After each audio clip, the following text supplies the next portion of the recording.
Сәлеметсіздер ме?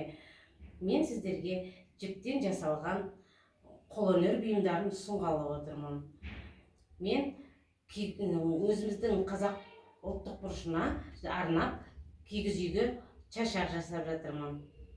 Әсемдікке арнап тағуға болады. Мына бізде қолдан жасалынған табиғат бұрышына қойылғанға аквариум. Мына жерде жыл мезгіліне байланысты қуыршақтардың киімдері, қолдан тоқылған қуыршаққа арналған белдемше, шәркей.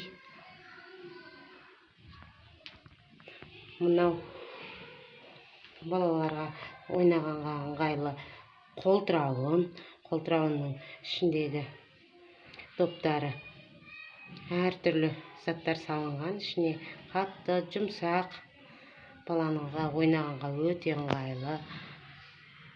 Мынау превелсиінің тобы, бұны да қолдан өзім тоқып жасағам.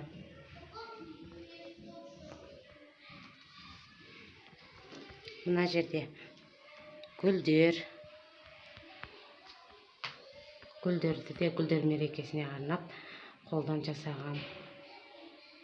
Әртүрлі жіптен жасалған, мына жерде тоқу арқылы жасалған,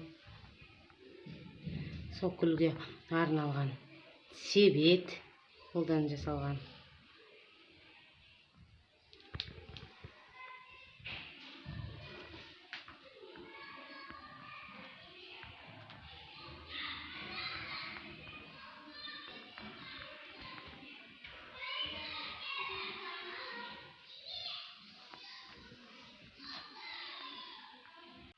Мынау да өзімнің қол өнерім, қолдан жасаған картинкам, жіптен жасағам.